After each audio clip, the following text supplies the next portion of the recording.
Hola, bienvenidos al canal de agrotecnologiatropical.com. En el día de hoy vamos a estudiar qué es lo que le pasa a la agricultura de nuestros países en Latinoamérica, producto de la recesión mundial en la que vamos a entrar. Y vamos a dar al final de este video una serie de recomendaciones de cómo defendernos de esta recesión que se nos avecina. Sean ustedes bienvenidos. A raíz de la pandemia que se presentó en el año 2020 y en el año 2021, los distintos países del mundo tomaron medidas para salvaguardar la economía mundial de la presencia de esa temible enfermedad, la cual tenemos todos muy vivos. Pero no hay almuerzo gratis. O sea, todas esas ayudas y todos esos estímulos de la economía que se hicieron en estos 2 años, ahora nos están pasando factura y son lo que vamos a pagar en forma de aumentos de tasas de interés que conducirán a una recesión mundial. Al momento de grabar este video, ya los Estados Unidos de Norteamérica tienen el primer trimestre en recesión y están próximos a entrar en el segundo trimestre, por lo cual oficialmente el país entra en recesión. Europa viene siguiéndole los pasos atrás. Entonces, el hecho de que exista una recesión genera consecuencias a la economía a nivel mundial. Vamos a hacer un poquito de historia en este momento y vamos a acordarnos lo que pasó en el año 1929 a raíz de la gran recesión que ocurrió a nivel global, liderizada por los Estados Unidos. En ese momento, por ejemplo, de acuerdo al Banco Central de la Reserva del Perú, en un libro que se llama La economía peruana entre la Gran Depresión y el reformismo militar, 1930-1980, se hablaba de que en la década de 1920 había muchísima prosperidad. Había un gran crecimiento en las plantaciones de azúcar y algodón en el Perú. Sin embargo, cuando ocurrió la crisis de la Gran Depresión, los precios del azúcar bajaron de 5,1 centavos a 4 centavos por cada libra. Y los precios del algodón bajaron de 19 centavos a 6,4 centavos. O sea, prácticamente se desplomó completamente los precios del algodón. Eso colocaron a la agricultura peruana en serios aprietos. Y la economía peruana en general en esos años se colocó en serios aprietos porque las exportaciones mineras también cayeron.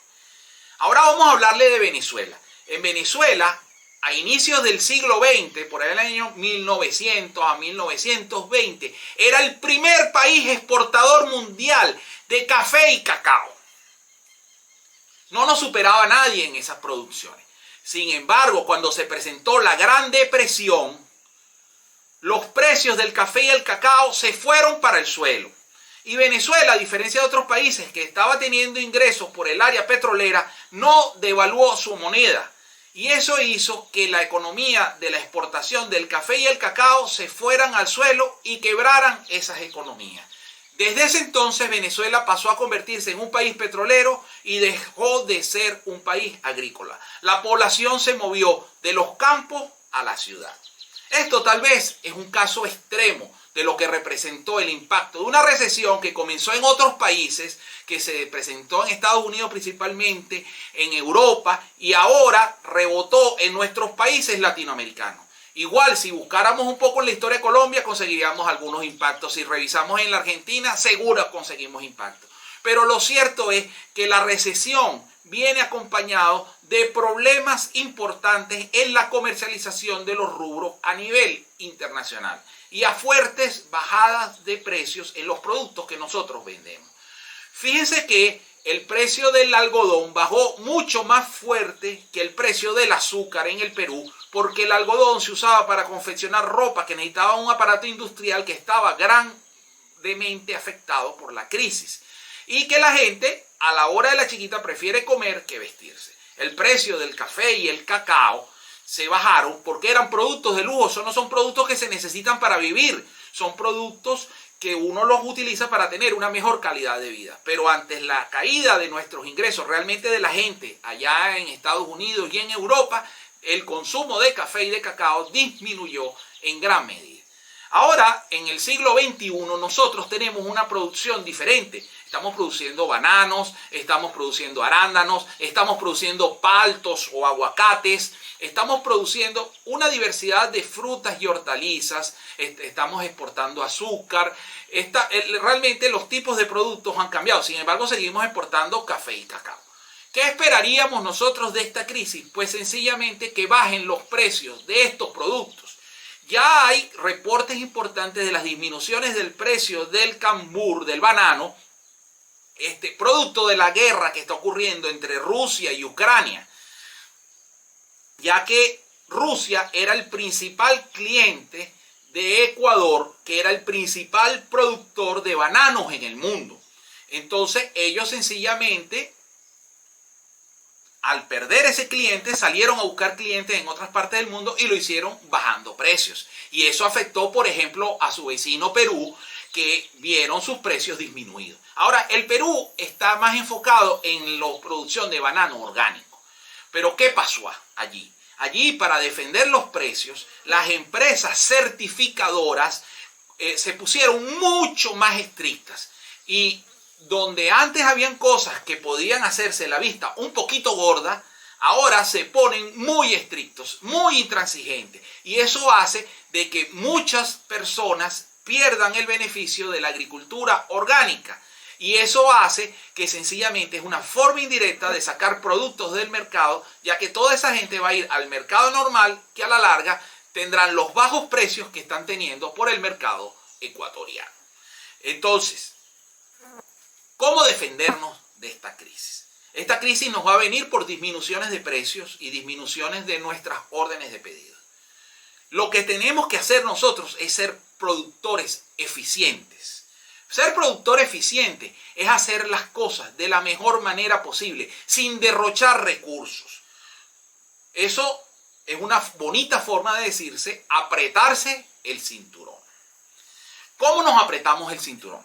Nosotros hacemos muchas aplicaciones de agroquímicos en forma preventiva. No, vamos a aplicar esto por si acaso se presenta tal enfermedad, por si acaso se presenta tal plaga. Eso redunda en incrementos importantes en los costos de producción. Para hacer aplicaciones eficientes en el uso de insecticidas o fungicidas, nosotros debemos hacer un programa de monitoreo de plagas y enfermedades. Es decir, que nosotros debemos tener curvas donde evaluemos la cantidad de insectos y de plagas que hay en nuestros cultivos. Y de acuerdo a umbrales, o sea, a un nivel en que realmente la plaga o la enfermedad causa daños al cultivo, es allí en ese momento en que nosotros vamos a hacer las medidas de control pertinentes. Entonces vamos a ser muy eficientes con el uso de los agroquímicos. Otro punto muy importante es la planificación de las actividades. Los pequeños agricultores principalmente, que de hecho van a ser los más impactados por esta recesión mundial que se nos avecina, estos pequeños productores tienen que aprender a planificar sus actividades, a hacer planificación anual de ingresos y de gastos, estudios de sensibilidad de costos.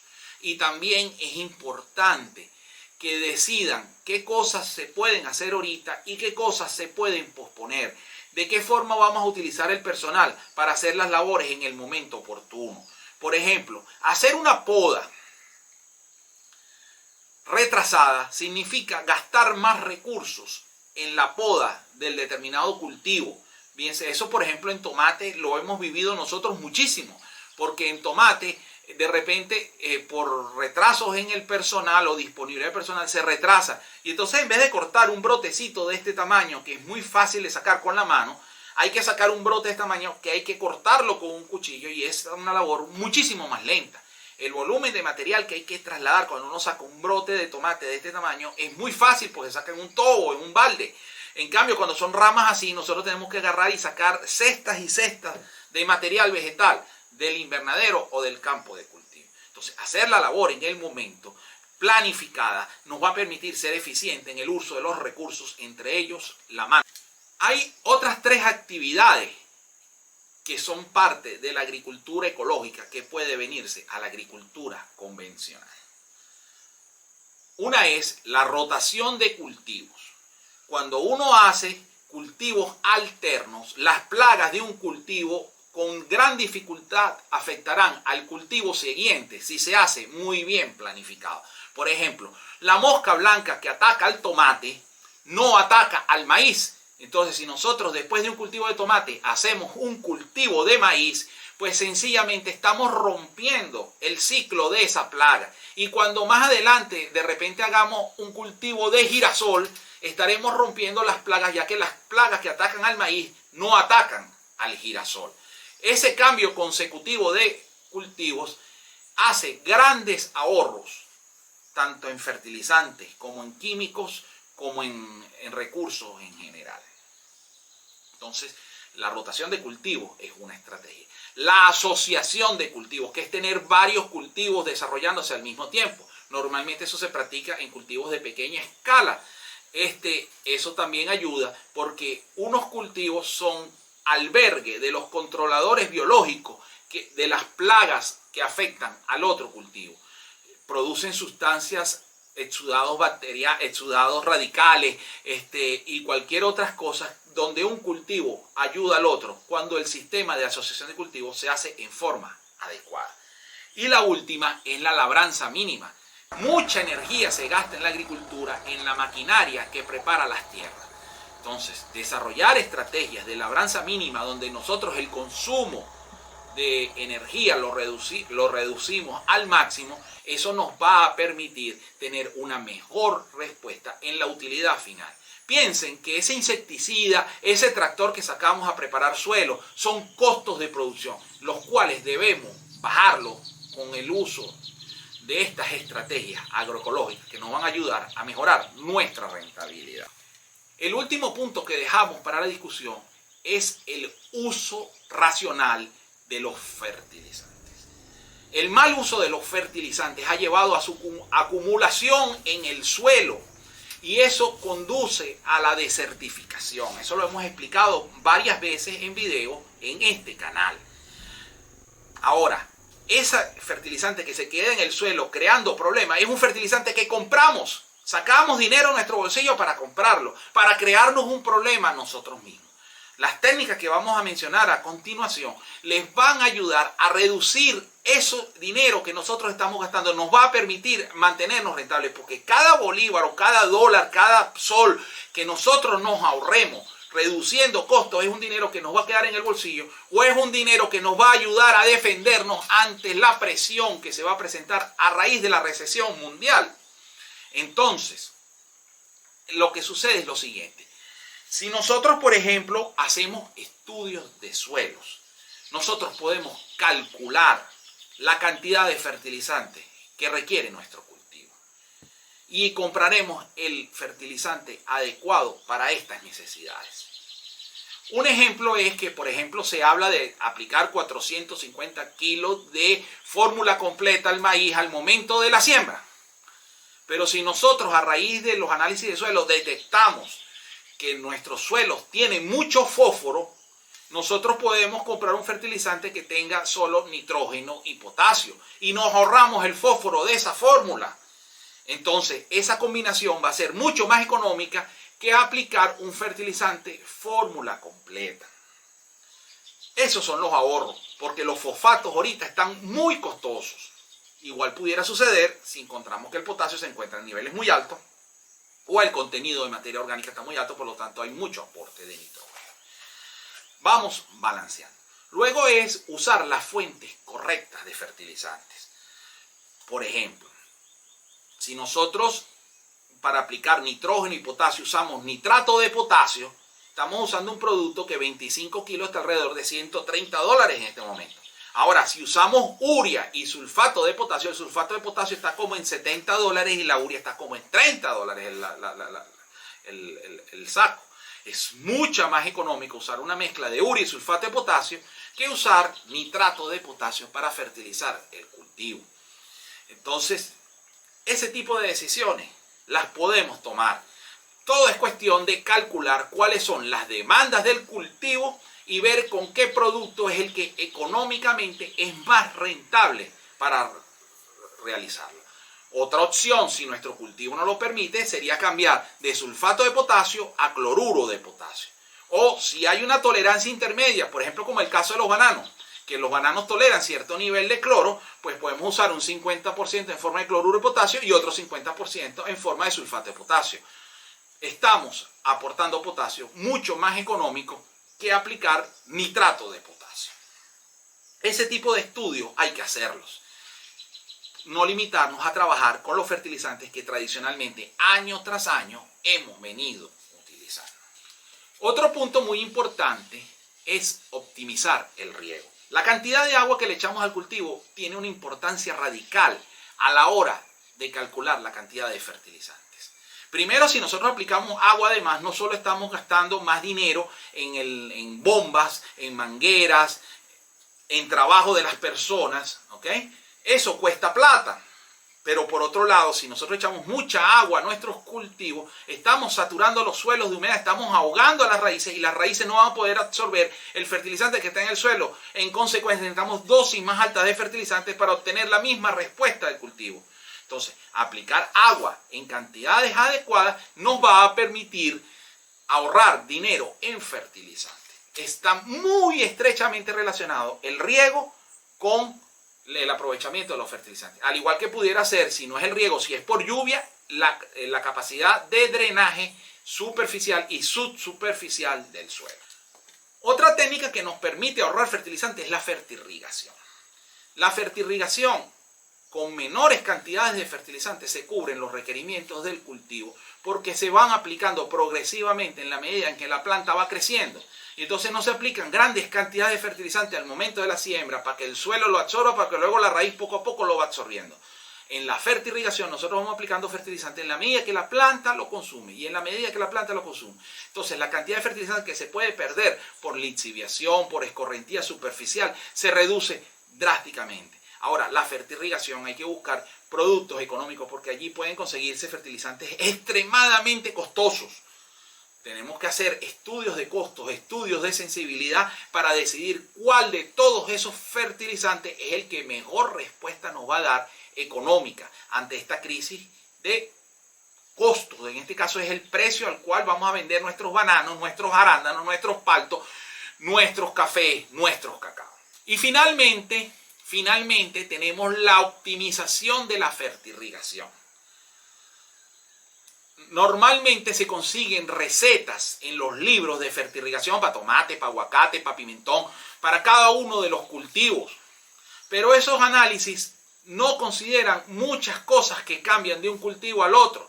Por ejemplo, las condiciones climáticas cambian de una siembra a otra.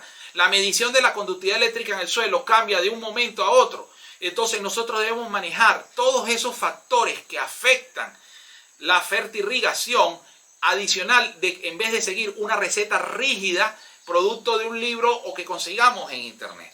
Por eso sirve de mucha ayuda el software de cálculos de fertirrigación que hemos desarrollado nosotros, ya que nosotros introducimos los datos climáticos, los datos del cultivo, los datos del suelo, los datos del sistema de riego y con esa información todos los días nos calcula la cantidad de agua y fertilizantes que requiere nuestro cultivo. Entonces estamos cumpliendo con los parámetros de riego, estamos cumpliendo con los parámetros de fertilización.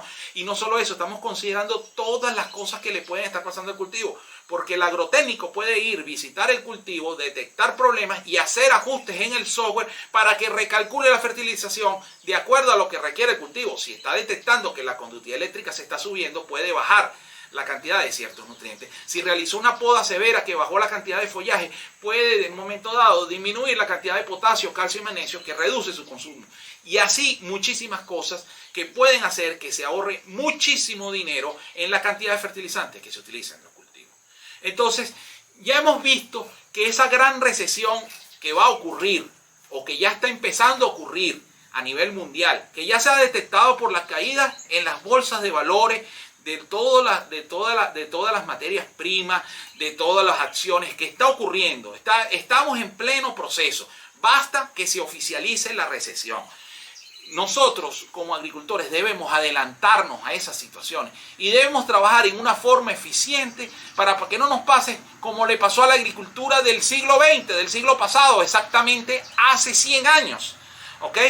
Y que podamos responder, porque el que no conoce su historia está condenado a repetirla.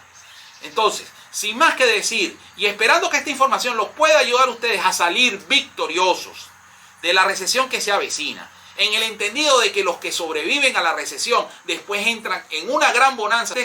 Así concluye otro video más del canal de agrotecnologiatropical.com, en esta oportunidad viendo las alternativas que tenemos para enfrentar la gran recesión que se nos avecina en el año 2022 y en el año 2023. Los invitamos a seguir viendo otros videos en nuestro canal y a suscribirse al mismo, así como darle a la campanita para ser informados cada vez que subamos un nuevo video para ustedes. Muchas gracias.